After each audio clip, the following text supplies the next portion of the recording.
Good evening, people. If you'd like to head outside, if you want to continue your conversation, but if you want to hear a little bit about energy in respect to greenhouses in New Zealand, then I invite you to grab a seat and sit down and buckle in for the ride.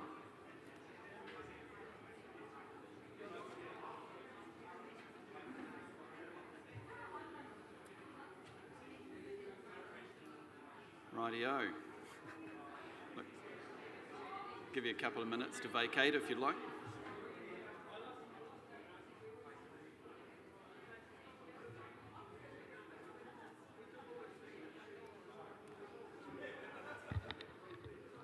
Right, my name's Rob Lindsay. I grow cucumbers in Kaiapoi, just north of Christchurch and on the airport approach. In February this year, I visited the Netherlands along with a group of growers from Tomatoes NZ and Vegetables NZ, and we were there to deal with a couple of problems. So here's what I'm going to talk about today. I'm going to set the scene, talk about the problems, maybe look at a few Dutch solutions, and then look at some potential opportunities for New Zealand. Then I'll take questions, because energy is an issue. It's poignant, it's happening right now, and we need to find some solutions. So one of the first main problems we've got in New Zealand is we've got an ageing greenhouse infrastructure. So we've got most of our greenhouse stock is about 25 years old and approaching end of life. But here's the clincher, it's not there yet.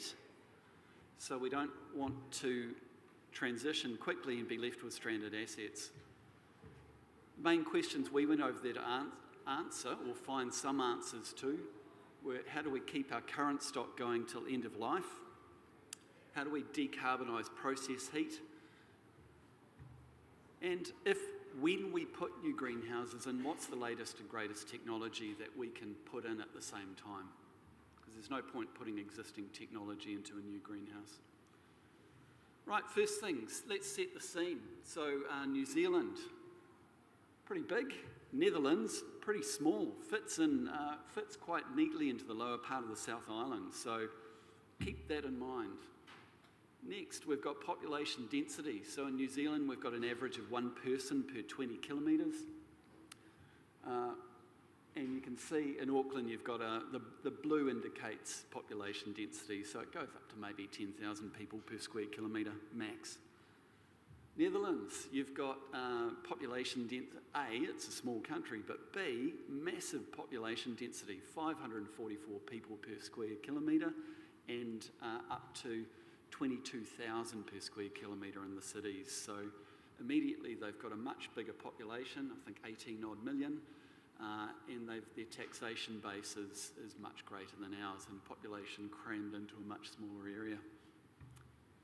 Winter in the Netherlands, can you see that all right? No, neither could I. I'll lighten it up for you. But that first slide was how dark it is at 8 o'clock in the morning in February in the Netherlands. I chose this slide to illustrate some of the problems growers face over there. So low light levels, really cloudy days in the winter, wet fields and low average temperature, so outdoor crops aren't feasible for feeding your population. So how do you feed your population? You feed it with covered cropping. They've got 4,200 square kilometres of covered cropping, and in New Zealand 4,200 hectares of covered cropping. We've only got 320. So one of the growers, when I told him that, he goes, "How do you feed your people?"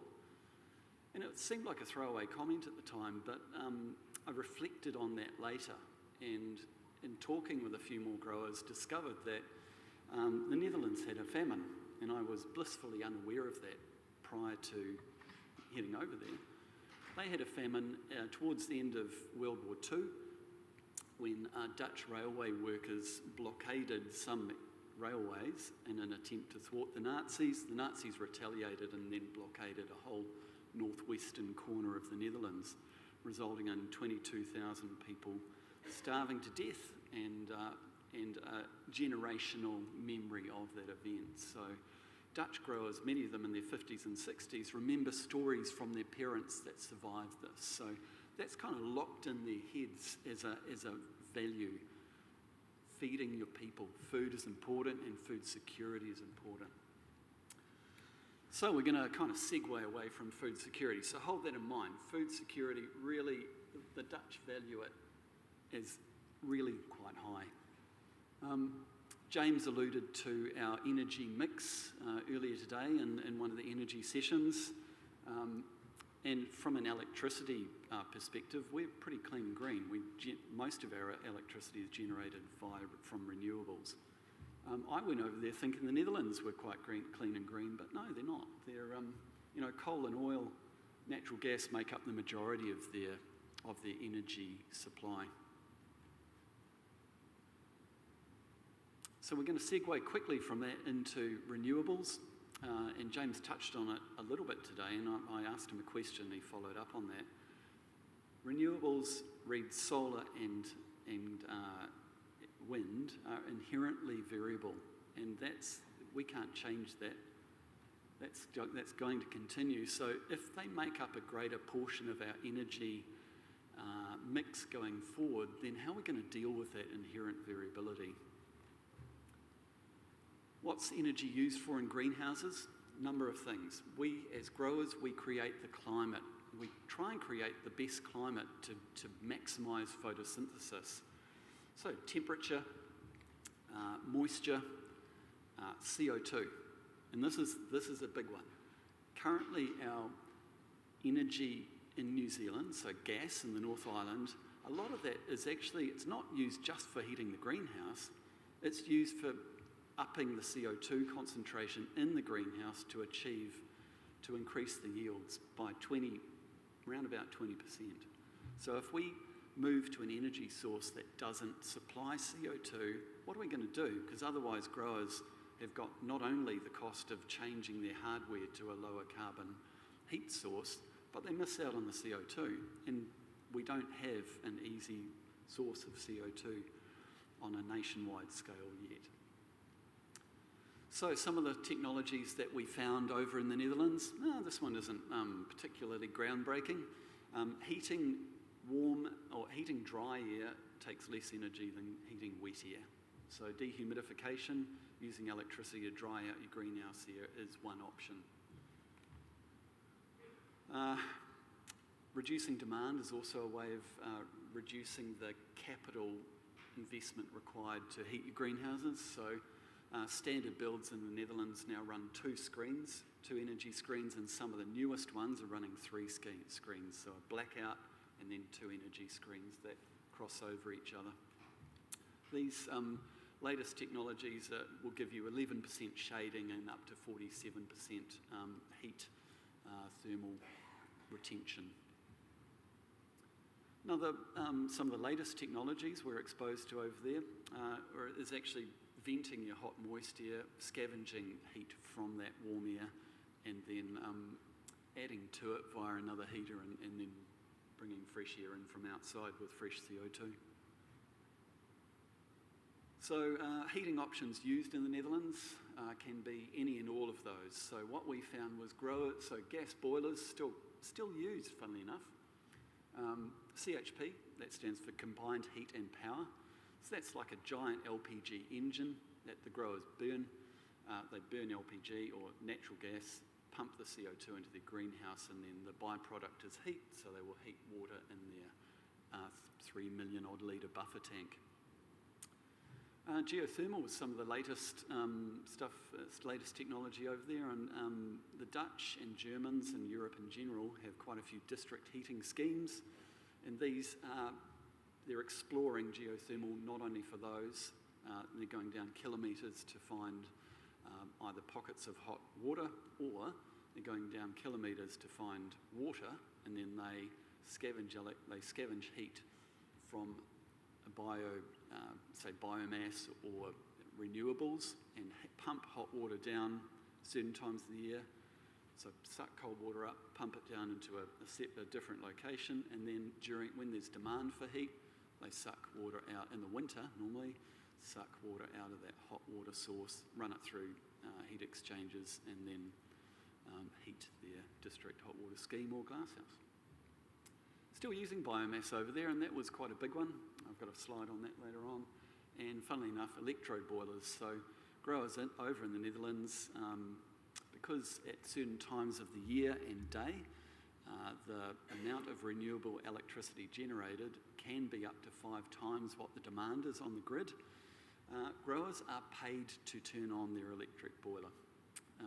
And they don't even turn it on, the electricity company manages it for them. That's just a slide showing you some of the hybrid systems. So most growers don't just have one form of heating, they have 5, sometimes 4 or 5, and that might include an electrode boiler, CHP, gas boiler, and geothermal. That's a biomass site, collaboration between 3 local growers up in the northeast. Each of those balloons holds 8,000 kilos of CO2. They take green waste from 17 different suppliers in the local area, and I think I've got a picture of the different piles there. So each of those, they're super wet. It was like compost, and that blew my mind because they're burning, their boiler does best with biomass at 45% moisture content. So any drier, and it doesn't actually add any value. So it actually looked like compost, and you could grab it, and it was actually actively composting. So that's a picture of the gantry, which they grab great big old scoops of this biomass and chuck it in their bunker. The gantry then randomly picks it, so it mixes that biomass and ensures some continuity and consistency of moisture content. This one's just a real quick slide. The Dutch don't actually call geothermal unless you're going about 1 kilometre deep. They laugh at us when we talk about going, 200 or 300 metres deep to get it. But it shows you that there's a whole range of geothermal out there, and in New Zealand, we're really only touching the surface. Aquathermal energy storage, what I alluded to earlier, so harvesting energy at certain times of the year, heating water, pumping it down into one zone, pulling it up when there's demand. That big tank there is a gigantic battery, pretty much the grower, 3 million litres. He had 4 different energy sources, so CHP, he had geothermal, gas boiler, which is only really used for 1 week a year when temperatures drop below -10 degrees Celsius. And what was the last one? So CHP, and an electrode boiler. So the grower was paid to heat the hot water. We also visited Felgentreu, about 70 km south of Berlin, visited a biogas plant. The grower had sited a 10-hectare cucumber operation as close as possible to that biogas plant. Interestingly, was simply burning the biogas, not capturing the CO2 at all. So opportunities for New Zealand. Here's what I think needs to happen. We need a national energy strategy. I just saw the other day the government had asked for submissions on a geothermal strategy. It's a waste of time unless it fits within a national energy strategy. We need a national food production strategy because I think as climate change occurs, our outdoor growers will be subject to more and more variability in weather and extreme weather events. So what are we going to do when that happens, not if? And I think we need to see some real investment in renewable energy sources. So some of the challenges, electricity network and transmission not really up to the future demands of electrifying New Zealand's energy requirements.